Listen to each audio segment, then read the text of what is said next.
পৃথিবীতে মানুষ কখনো স্থায়ী হয় না আমাদের জীবনে। কেউ আসে, কেউ যায়। কখনো কারো যাওয়াটা উত্তম হয়, কখনো কারো থেকে যাওয়াটা উত্তম হয়। কেউ চলে গেলে আমরা ভাবি যে আয় হায় হায় সব শেষ, এটাই তো সেরা অপশন, এটাই তো বেস্ট অপশন। বাট আমরা we don't know about the future. আমরা ভবিষ্যৎ জানি না।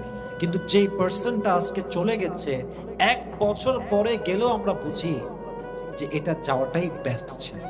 কারণ আমার মনে হয় যারা আমাদেরকে ছেড়ে যায়, এটা কখনো আমার জন্য কল্যাণকামী ছিল না বা কল্যাণের ছিল না। কারণ যদি কল্যাণের হয় আল্লাহ কখনো দূর করতেন না। অতএব বোঝা যায় এখান থেকে একটা মেসেজ, আল্লাহ নিয়ে গেলেও খুশি, আল্লাহ দিলেও খুশি, আল্লাহ কাড়লেও খুশি, কিছু দান করলেও খুশি। আল্লাহ যা নিবে এতে উত্তম, আল্লাহ যা দিবে তাতেই উত্তম। এই চিন্তা যদি ডেভেলপ করতে পারেন, আপনার জীবনে দুঃখ কষ্ট আপনি কখনো টাচ করতে পারবে